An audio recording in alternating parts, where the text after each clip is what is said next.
আসলে বৈঠকটি শুরু হয়েছে সূচনা বক্তব্যের মধ্যে দিয়ে। ঠিক 11টার কিছুক্ষণ আগে এখনও বৈঠকটি চলছে।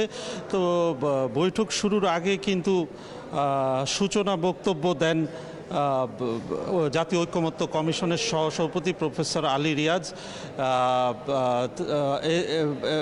এরপর পরই সূচনা বক্তব্য রাখেন বিএনপি প্রতিনিধি দলের পক্ষ থেকে বিএনপি জাতীয় স্থায়ী কমিটির সদস্য নজরুল ইসলাম খান। তো প্রফেসর আলী রিয়াজ যে বিষয়টি দ্বিতীয় পর্যায়ের এই বৈঠক শুরুর রাজনৈতিক দলগুলোর সাথে দ্বিতীয় পর্যায়ের বৈঠক শুরুর সূচনা বক্তব্যে তিনি বলেন যে ভিন্ন মত আসলে সবার মধ্যে, রাজনৈতিক দলগুলোর মধ্যে, সংস্কার কমিশনের মধ্যে ভিন্ন মত থাকলেও সেই ভিন্ন আলাপ আলোচনার মধ্যে দিয়ে কিন্তু ঐক্যমত্যে পৌঁছানো সম্ভব সংস্কারের বিষয় এবং একটি প্রাতিষ্ঠানিক ও সাংবিধানিক কাঠামো তৈরি করা এই সংস্কার ঐক্যমত্য কমিশনের মূল লক্ষ্য। বা সংস্কার কমিশনগুলো যেসব সুপারিশ দিয়েছে বেশিরভাগ বিষয়ে কিন্তু রাজনৈতিক দলগুলো তাদের মতামত প্রকাশ করেছে। বিএনপিও কিন্তু তাদের মতামত প্রকাশ করেছে।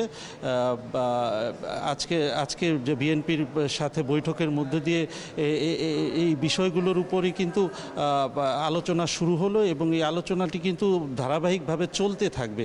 আমরা এখান থেকে যা জানতে পেরেছি যতগুলো বেশিরভাগ বিষয় ঐক্যমত্য পৌঁছানোর উদ্দেশ্যে বৈঠক হবে এবং বিএনপি আজকের বৈঠকে মূলত যে বিষয়ে দ্বিমত করেছে সেই বিষয়গুলো আলোচনা হবে এবং ঐক্যমত্য পৌঁছানোর চেষ্টা করা হবে এবং বিএনপির পক্ষ থেকে কিন্তু এই যত দ্রুত সম্ভব আলোচনার মাধ্যমে অধিকাংশ বিষয় যেসব সংস্কারের বিষয়ে ঐক্যমত্য তৈরি হবে তা বাস্তবায়নে উদ্যোগ নেওয়ার তাগিদ দেওয়া হবে সংস্কার ঐক্যমত্য কমিশনের প্রতি। এছাড়া আলোচনার বৈঠকের পরেই আরেকটি বিএনপির পক্ষ থেকে কি আলোচনা হয়েছে তা জানানো হবে। এই ছিল আমার কাছে আসলে এই জাতীয় ঐক্যমত্য কমিশন ও বিএনপি